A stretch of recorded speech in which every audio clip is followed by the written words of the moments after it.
Welcome to the Detroit Sports Room, your home for Detroit sports news and information. Now, here's Jim. Here we are, and I welcome today in the room Seth Walker from the DSA. He writes for us on DSA, the Detroit Sports Alliance.com website. He writes about the Red Wings and is our historian on the Red Wings, in my opinion. He's with me on the Offside Show on Saturday afternoons at 3 p.m. Eastern Standard Time. Welcome to the show, Seth Walker. Thank you very much, Jim. Thanks for having me. Glad to be a part of the show. It's awesome. Awesome. Okay, so my first question to you is, how did you become a fan of the Red Wings? So we're doing the Red Wings today, a little different for me. I'll have my Lions hat on because I'm real prepared, of course. Well, I actually have my mother to thank for that because she grew up a big hockey fan. And, I would say probably sometime in the early 90s, we were watching Sports Extra on Channel 50 back during that time when Ray Lane was hosting. And I was surprised to find the hockey players fighting. It was probably Probert. And I was surprised to learn that fighting was allowed in hockey. I was like, oh my gosh. She was like, yeah, you can fight in hockey. Because you know how I was in elementary school in that time and they beat into our heads that fighting is bad, Right. So that was just so interesting to me. So then I got into watching my first broadcast of Red Wings hockey, I would say maybe a year or two later, 93 April against the Canucks. Ray Lane was hosting, and they had Dave Strader and Mickey Redmond, and then learned about Steve Yzerman, the first player I learned of, the captain, and he happened to be good. He was still a 50-goal scorer during that time. So ever since then, he's been my all-time favorite hockey player. Wow. I have a lot of them, but I would have to say my favorite player of all time is probably very little known. Goaltender Billy Smith, New York Islanders, probably in the 70s sometime. And he was my favorite hockey player because he took a two-hand stick to Wayne Gretzky and big goalie stick across his back, and he went around the net to do it. And everybody that came in his crease got crotched or smacked with the stick. Or he was amazingly entertaining and highly volatile. And I actually loved that. See, I started watching hockey when I was 6 years old at LC Walk Arena here in Muskegon, and watched the likes of Mark Recchi and Kevin Stevens and Frank Pietrangelo, who came through here, and a lot of NHL guys. And I love the Red Wings and just a bunch of things that are, a bunch of stuff that led me to love hockey back then. It's changed a lot now, but I still like it. And it sounds like we got a guest in the background. Who's your guest there, Seth? That is Genghis Khan. Ooh. Even though he has a very fearsome name, instead of conquering lands, he conquers hearts. Yes, he sounds ferocious right now, but he's a sweetheart. He loves the ladies. He conquers hearts. I love that. He's a good wingman. There you go. He's a good wingman. You always need one of those. Anyways, so my hockey history goes way back. I love the fighting aspect of the game, as you mentioned. Seems that has been taken out quite a bit. So, what is your? Let's get into you before we get into the Red Wings a little bit. Give me a little bit of a background into what you have done. Right now, you write for the DSA. You write for the DSA website, and you're a contributor to the co-host of the Offside Show on Saturdays. So you do a lot right now for us. But what is your background? What have you done in the past? Well, after serving 8 years in the Air Force, I went to Oakland University, got my bachelor's degree in journalism.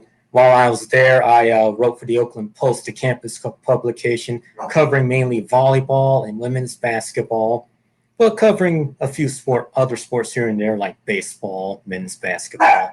And then I also entered at M Live, covering high school football for a semester in Oakland County, covered a couple of championship games at Ford Field. That was a great experience. And then I also worked at the Oakland Press for a while as a paginator and copy editor for a while, and then also wrote for Sports Source Media, a site which no longer exists, but I was the editor slash writer slash reporter slash interviewer slash videographer. I did everything. Wow. And covered high school and college sports throughout the area, including the Motor City Classic a couple years, 1 year at the Joe, and then 1 year at Little Caesars Arena. Wow. So I was able to experience the last year at the Joe, seeing the hollowed halls, seeing the walls, pictures of Yzerman, Fedorov, Konstantinov, and then go to the new arena, cover press conferences there. So that was just a great experience all the way around. And then also with Sports Source Media, I was able to cover the final high school football season at my old high school, Kennedy High School in Taylor, before it closed. Oh, wow. Even though they went 0-9, so I cover. So instead of, talking about a whole bunch of stats, it was more about storytelling. I like that. Because that's your home is always special, no matter what, and I grew up here. I was born in Washington State, but we moved like in an eyelash. I don't remember being over there. So I've been in Michigan most of my life and grew up here and grew up in the other side of the state from you in Muskegon, Michigan. So I'm way over here. You guys are all over there and can get to the stadium probably in minutes. And it takes me 3 hours to get there. So I guess I'm kind of editor de facto for our website at this point, because I just built it and did all that stuff for it. But you guys are doing the writing and helping out and doing all that. I really appreciate it, man. I mean, it's been a very interesting anthology series. Take me into that a little bit. What's going on with that? Right now I'm basically writing a multi-part series, ongoing series of the history of the Red Wings during my lifetime, because I kind of have a unique perspective because I was born in May 1982 and Mike Ilitch bought the team the very next month. Oh, wow. So the Ilitch family's owned the team for literally my whole lifetime. So I figured I would provide a unique look, cover a little bit of background before that, going back to, the glory years under the Norris family, especially in the 50s, and then, the Dead Wings years. And then I've completed a few parts so far looking at the drafting of Steve Yzerman and his first few years in the league. I've just completed the 1984-85 season, his second season in the league, and the one where John O'Gronick scored 55 goals. Wow. God, Johnny was good. And I think they got Ron Duguay that year, didn't they? Or is that Yes. God, one of my favorite guys.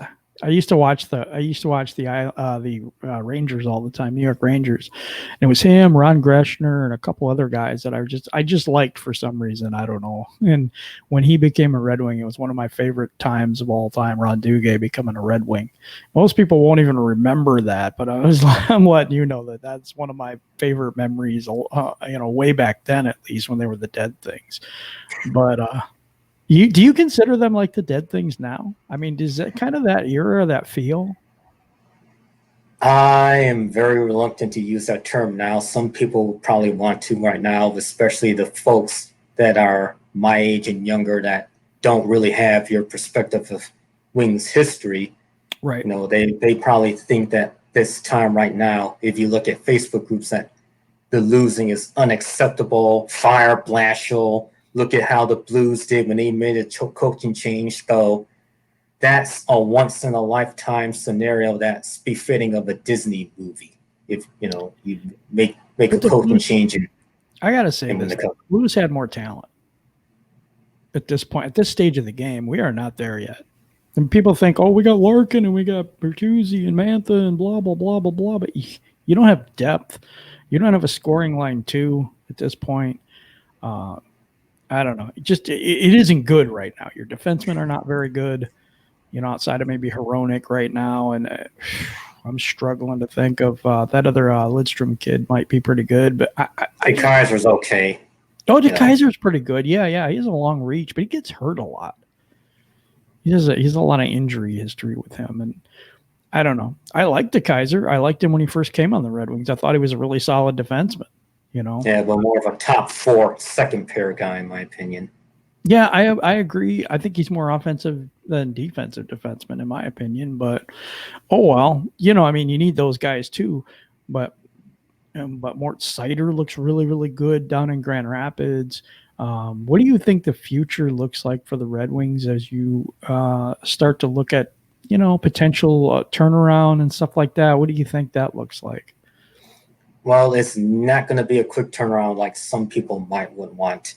This isn't the NFL to where you can turn around a team in 1, 2, 3 years. In the NHL, if like the Lions, you sorry. Well, I'm looking at other teams how they can do quick turnarounds. But in the NHL, players take longer to develop because they're 18, 19 years old when they're drafted. Mm-hmm. So it's really rare for an 18-year-old to come right into the league and make an immediate impact. So what Yzerman did years ago was really special, or Sidney Crosby or Mario Lemieux. Yep. That's rare. So you need. I think Seider's one of those kids, though. Yes, Seider, I think, has a very bright future. I didn't know anything about him at first when he was drafted, but then when I saw the footage of him, because I was at the draft party last year, mm-hmm. I liked what I saw. Very intelligent two-way defenseman. So I think he has a lot of potential. I don't want to say that he's exactly like Lidstrom, but in a way, I think he has a lot of the same qualities, and being an intelligent player, smart player, knows what to do on both ends of the ice, and will have a very successful career. I think so too. And I agree with you on the slow rebuild. I think it is going to be a slow rebuild because you got to look at this like Major League Baseball almost, because it takes players longer to develop in AA, AAA, and it's kind of a system that we have here. We have juniors, and then we have men's leagues and AHL hockey. I don't know if there's a CHL anymore. There used to be. CHL. Oh, okay. The Hockey League. Yeah. We still got the ECHL. Okay. So those will probably be the two major feeders to the NHL at this point. You have the USHL, which is like an 18 and under group. It's like a junior league, and that is here in Muskegon too. We still have hockey here, but it's kind of crappy hockey. So I'm really good. Well, I think Svechnikov played here. Yeah. And when I was in Alaska, because there's the NAHL, which is kind of below the USHL. When I was in Alaska, I used to go to some Fairbanks Ice Dogs games, and those were a lot of fun. Yeah, see, we had a big time pro team here, semi-pro team, and it was a very successful team. They had 126 points in one season. I mean, it was a pretty successful team. Yeah. And to go from that style of hockey to you're the number one farm team to the Pittsburgh Penguins, to go to 18 and under hockey is a really big jolt for us. And I think it's very difficult to go watch what most people here say kids play than to go watch professionals that are probably moving up right to the NHL maybe next week. We had a lot of them. Jock Colliner moved up. I think it was Jock Colliner. Mikhailuk moved up for a little while, went back down. Frank Pietrangelo was goalie for the Pittsburgh Penguins for a little while. And, of course, you guys probably know Mark Recchi and Kevin Stevens, who were the bigger names that came out of Muskegon. But it's something, man. I mean, it really is. It's a history. We've been in hockey for, I don't even know how long. We had our 50-year anniversary. Quite a while ago, so I don't know how many years we're in now. But it just seems like it's a severe drop in the quality of play for us, and it's very difficult to go to the games and have that kind of hockey when you're used to having such a higher level. Now, maybe it's bad to say, but it really is that. It is like that. Sorry, I don't mean to take up so much of the interview. I just love my hockey. That's okay. You kind of reminded me of the Detroit Vipers in a way, to where when they were an independent team in the IHL, They were one of the best teams, won the Turner Cup in 97, made it back to the finals in 98. Then Bill Davidson buys them, and they become the Lightning's affiliate, and they become crap. Well, we played the Vipers, actually, during that time. I think I remember that, too. Yeah, we were were we the Fury at that time or the Lumberjacks? I can't remember. Either Muskegon Fury or Lumberjacks. I know we played them, though. But I've seen a lot of players move up. Like Ron Hextall played with the K-Wings, and there was just, lots of players from the NHL, especially that strike year. They had a lot of them come down and play with Flint. The Flint Generals had a lot of NHL stars, Detroit Red Wings guys that came down. They still wanted to be conditioned and stuff like that. They still wanted to play hockey. So they came down. I got to see those guys. So it was really cool to be able to see those NHL players in our league and stuff. But yeah, it is such a drop in the quality of hockey. So it's hard. It is difficult.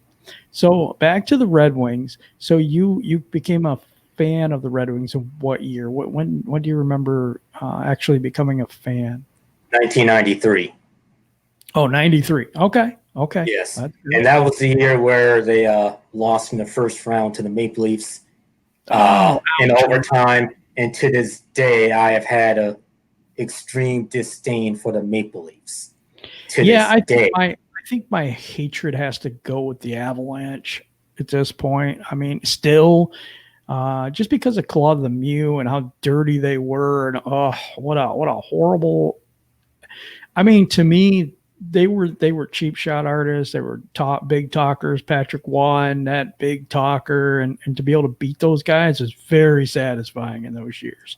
Of course, it was satisfying to beat Pittsburgh too, but Pittsburgh weren't. I don't remember them being huge talkers or anything like that, or just bad people. But they were a little arrogant, for my taste. But still, I mean, we were the Red Wings. We were like the Yankees of hockey for a while. Yeah, the Avs would definitely have to be my least favorite team also. Call me weird, but I was actually more upset about them losing the series than I was about the hit. The hit was kind of like, that was throwing salt to the wound, but I was more upset about this loss and losing the series because they were supposed to win the cup. And then here comes Sackett scoring on everybody. And yes, Claude Lemieux being a jerk and just the whole thing. Peter Forsberg, that whole team just made me sick. It did me too. I hated them. Absolutely hated them. But that's what makes good rivalries, though. It really does. And I think us and the Blackhawks have a really good rivalry. Us and Toronto, us and the Bruins even lately for that top, remember the original six or whatever. But it's for me, it's history. It's such a rich history in hockey. And I think that, no matter what era, you'll find that team that you absolutely hate that just beats the crap out of you and you want to beat them so bad. Right. Yeah, I love it. Absolutely love it. And I'm glad they're playing again and things are back, and it doesn't really affect the Red Wings so much because we're done. But I think, right? We're done. Just making sure because this thing confuses the hell out of me. Yeah, I'm pretty sure they're dead as a doornail as far as this season's concerned. Yeah. Oh, that's right, because they already got their draft pick. That's what's so weird. Dude. Never have I ever seen what draft pick you have before the NHL Finals is over. It's a crazy year. It's crazy. That draft lottery is. I'm speechless because I don't have anything nice to say about it. Then go ahead and say what you think. It's a complete fiasco. First of all, I don't like the expanded playoff format, and then to have certain teams that are still in the playoffs be able to be in the draft lottery. I didn't think that was fair at all. And for a playoff team to get the number one overall pick when we worked hard to lose no, I'm just kidding. We worked hard to lose all those games because we just weren't that good. It's not like we're tanking to be first. All right. But losing Lafreniere, that bothers me. It could have been a really good player for us, but I think there's good players out there. Rossi's one of them, and the defenseman that I can never remember his last name, Drysdale or something like this. Those two players, I'm zeroed in on those two guys. Now maybe Yzerman's got somebody else that he looks at and he says, okay, I like these guys, but there's something about this guy. I totally, you know what? When the Lions do that, I question them every single time, and I throw my hat on the ground, stomp on it. And, no, I'm kidding. I ain't that far. But, seriously, I don't trust them. But with Yzerman, I trust him. I don't care who he picks. I don't care if he was supposed to go 20th overall. I trust Steve Yzerman 100%. Are you in that camp, or are you like, you got to show me a little bit first? No, I completely agree with you. With Yzerman, I've studied him from when he was the GM for the Lightning and analyzed all of his moves. And basically, just about every move that he made would have been a move that I would have made had I been in that position, even when it came to trading St. Louis, when he wanted a new contract because of, his age, go ahead and trade him. So he's very calculating, very strategic, always thinking 2-3 steps ahead, thinking about the good of the team, the future of the team. So it's almost like if I want to know what kind of move Yzerman is going to make, I would just have to think about what I would do. And have you studied the upcoming draft at all yet? I haven't really gotten to yet, okay. Unfortunately, but from the information that actually you shared with me, Rossi and Drysdale are both great players. They would both be great additions, intelligent. They sound like intelligent players that know how to play the game, multifaceted, versatile. For me, Rossi's the pick, in my opinion, at this point. And I say that because we need offense and we need a first-line center. Veleno, to me, is a second-line center, not a first-line center. It'd be really tough. Oh, go ahead. I don't like Larkin at center. I like him better at wing. I think he's a good winger, a better winger than he is a center. That's just my opinion. It opens him up more for scoring, and you've got Rossi, who's a true center. And I just think that he would fit better. He's a better playmaker. He's a hell of a passer. I mean, there's one talent that's overlooked, like Wayne Gretzky had, where he could go behind the net and make a pinpoint pass. This guy has that, and that's what I like. His passing is on in the high slot, and that's very difficult to do because you have so many people condensed down in that area that it's hard to get a pass through. That guy seems to be able to do it and get it right on the stick. And for me, that's something that is underrated in the NHL right now. We don't have that. We really don't. And we need it because our scoring was just abysmal last year. And we've got scorers. We do. We got Mantha and we got Bertuzzi and we got Larkin and we got Zadina hopefully coming up. And, we got other players that have been drafted that look pretty good. Yeah. Drysdale. Go ahead. That's the thing. That's like, if they're both available, who do you go with? Because from one standpoint, you have, like you mentioned, that guy, that passing center that can create opportunities for his teammates. But then you also have in Drysdale an opportunity to pair him up with Seider to create a dominant defensive duo for years, like Calgary had with McKinnis and Gary Suter, or even Suter with Chelios in Chicago, or I would say maybe even like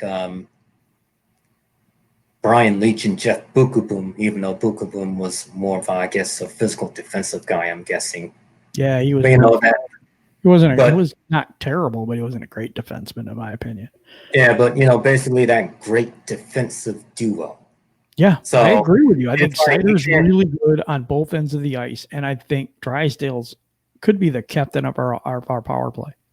I think he's very good with the puck. I think he's very good defensively as well. He's a short guy. He's a little guy for being a defenseman, but he packs a punch. He can hit. He can hit. He can skate. His backward skate is fluid, and he has probably. And I've seen a lot of defensemen. He probably has one of the best backward skates I've ever seen, and that's a high compliment. This guy's good. He's very, very good. Oh, is he going to come in and play right away? Probably not. Seider didn't even play right away. But those guys as a pairing for years to come, yeah, I could honestly see that. And I could see him being on the number one power play unit. I could. But what do we need more right now? We need both. I wish we could take both of those guys, but we can't, And we've taken other defensemen and we've taken other centermen and all this stuff through the draft. I really got to go and do more research on that, which I have not done. I'm so busy with my Lions stuff half the time. I won't get to that point. But what do you see this upcoming year for the Red Wings? For this upcoming season, I probably don't see a whole lot of a difference. Not too much improvement in terms of wins. Hopefully, a little more development. I think I'm hoping for a bounce back season for Larkin, because he seemed like he was very frustrated this season with the losses. He definitely has talent and skill. I don't see him as being like a top line center per se. Like you say, he's probably better fit as a winger or maybe a number 2 center. Sider, I believe, will definitely get a look this season. He may even make the team permanently. Zadina really needs to prove that he is the real deal this upcoming season. Honestly, I think Veleno needs to come up this year too. I'm just, they got to start getting these guys some experience. Yeah, I think he definitely deserves a look. And Svechnikov is do or die for him, because I read that he's no longer he's now waiver eligible. So he is do or die for him. He has to prove that he belongs. And he's been a disappointment. And Hronek, I think he'll be solid, steady. He strikes me as that type of guy who's not going to be real flashy. Do a whole lot of, I guess, in terms of on the stat sheet, his contributions being more intangibles, kind of like Brad Stewart maybe when he was here. Yep. And you need that type of player on the team. You really do. You need that type of guy that's going to solidify your defense. And I don't know. I mean, we've got 6 defensive spots, with the 3 lines. And if you want to go more, that's great. What I'm saying is you probably carry 7 a game, something like that, defenseman. And right now I can see Sider, Hronek, DeKaiser. Help me out. I mean, who are the other ones? Maybe Cholofsky, but they seem wishy-washy about him. Cholofsky. Yeah, I thought he was going to be good, and then he hasn't matured. I mean, he hasn't gotten better. You know what I mean? He hasn't. I mean, you see somebody with the potential, but that's all it is potential until they realize that potential. And like Svechnikov, I think that he's a guy that really needs to take a step forward. Definitely. Because and some of these draft picks, they aren't Yzerman's deal, and you know what? He may just get rid of some of those guys. He may. Bringing Fabry in, I thought was a brilliant move. Yeah, I love that move. And he's only 24 years old, and he plays good. So I like that. I know he does that type of thing to bring in under the radar people that are going to help this team win. Yeah, that was definitely a low risk, high reward move. A guy that really just needed to change his scenery, as it turns out. Yes. Sometimes you need that. Like, I know as a resident historian, I'm going to reference Cam Neely. He was a first round pick by the Canucks, and I guess maybe the pressure of playing in his hometown got to him, and they traded him to the Bruins, and he became a 50-goal scorer, power forward. Yeah, but he also was a really good fighter too. Cam Neely was. Too bad injuries cut short his career. Yeah, that's true. That happens in hockey, though. It really does. I mean, we can't all be Zdeno Chara, who plays like for 100 years or whatever he's played for. But yeah, Gordie Howe. Gordie Howe. Yeah, he played longer than anybody, didn't he? I think he did. 26 seasons, I think. Yeah, 26. Crazy like that. He played over 4 decades, I think. Because I remember the last decade he played in, and no one believed that he was playing still then. He was, he was a Red Wing then, and it's like, wow. Great, he played the game with the Vikings. Played a shift. Well, when you have bad teams in your city, like the Tigers and then the Lions and the Pistons and the Red Wings. It's good to look back on history to see when they were actually good, so you can have a good feeling about this city. I hate to say it, but you know what? So we do look back at 11 Stanley Cups for this team and the Russian Five and all these, like Nick Lindstrom and all these players throughout all history. I have to ask you this question because this was posed to me, and someone thought the most overrated player on the Red Wings was Chris Osgood, goalie. What do you think about Chris Osgood's career? And you know what I'm saying, and how that plays into like the Hall of Fame, or was he that good, or was it the team around him? That's something every goaltender has to go through, I think. I feel like he suffers from the perception of he's good just because of the team more than anyone else. Because if that was, he had to have been good on his own for him to have been as effective as he was. It's not just the team in front of him limiting scoring opportunities. He still has to make the save. Now, sure, he made some boo-boos here and there, like his rookie year when he cleared the puck and Jamie Baker scored and an empty net, and when Langenbrunner scored from center ice. But by and large, he was a very, effective quality goalie. He used a style of goaltending, stand-up style, which a lot of goalies don't use anymore, but it worked for him. Yeah. And, sure, he may not be like Patrick Waugh or Terry Sawchuk or even maybe Ed Belfour, but I feel like he deserves a place in the Hall of Fame, or at least consideration, because I guess if you look at the numbers, his career is very comparable to Grant Fuhr, and he's in. People talk about how people talked about how, he allowed 4 or 5 goals a game, but that was a different era in the 80s when you scored a whole lot more. He was described as a goalie that if you scored 4 on him, you weren't going to score the 5th, or if you scored 5, you weren't going to score that 6th when the game was on the line. Yeah. So Osgood was sort of that same goalie. If I think back to, let's say, 1996 Game 7, there's a shot where he almost let in, but he leaned back and was able to grab the puck before it went into the net. Mm-hmm. If that does not happen, then Eisman doesn't slap the game winner in double overtime. Right. Exactly. See, and that's things that, it's like, are you just a cog in the wheel, or would you be good elsewhere? Stuff like that. It's very hard. It's like quarterbacks in the NFL. It's really hard to judge that if player's been with one team. Osgood did move on. He went to the Islanders and somebody else. I can't remember. Blues. Oh, and the Blue. Oh, yeah. I didn't like him with the Blues. Sorry. I didn't. That was awkward. Yeah, awkward. It was weird. I didn't like it.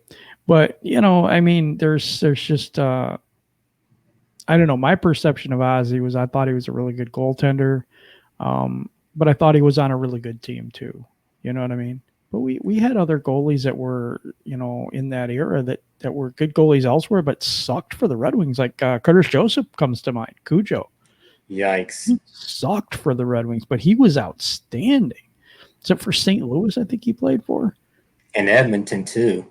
Yeah. And in Toronto. In Toronto. Oh, it was Toronto, wasn't it? Not St. Louis. I thought it was St. Louis, but you're right. It's Toronto. It was all three. It was all three. Oh, okay.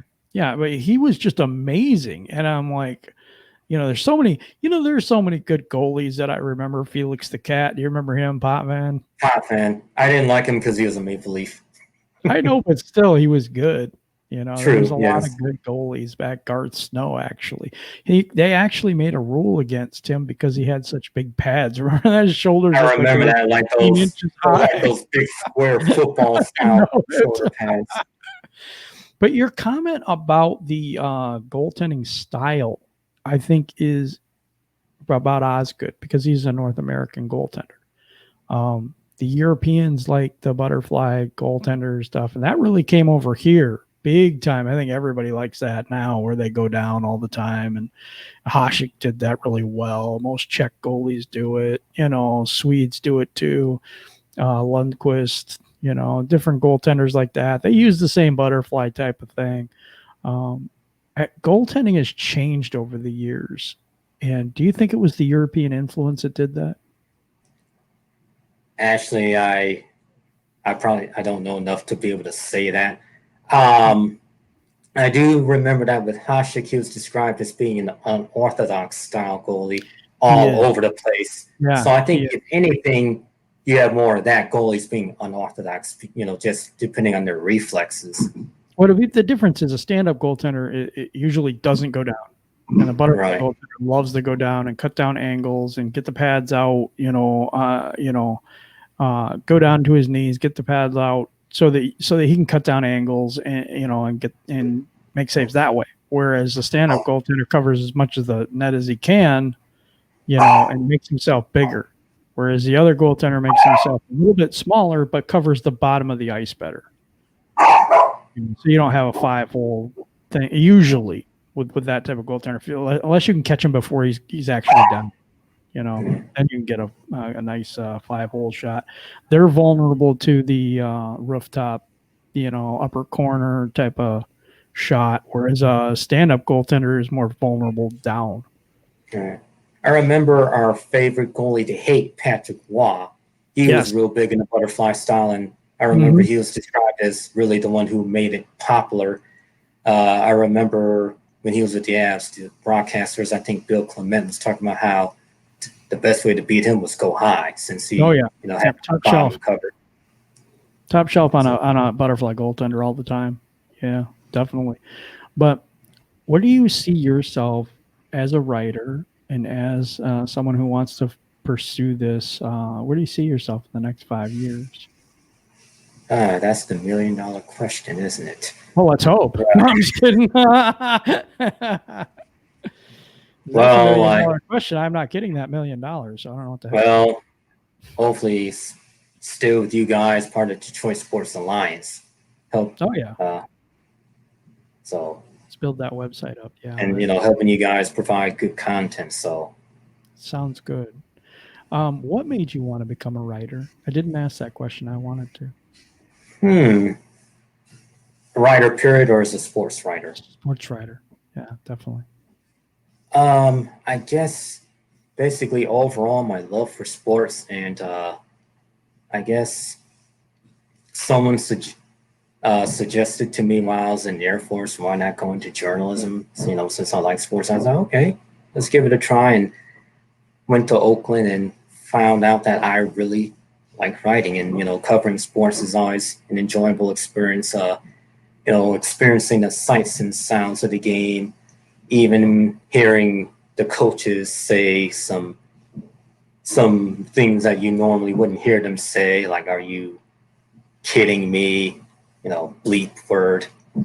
And just hearing the reactions of the players, the coaches, the fans, and being able to interview the players and even get some candid responses. There's even one time, because I always try to provide a humane perspective of players and teams, not trying to be that sensationalistic, provide a more humane approach.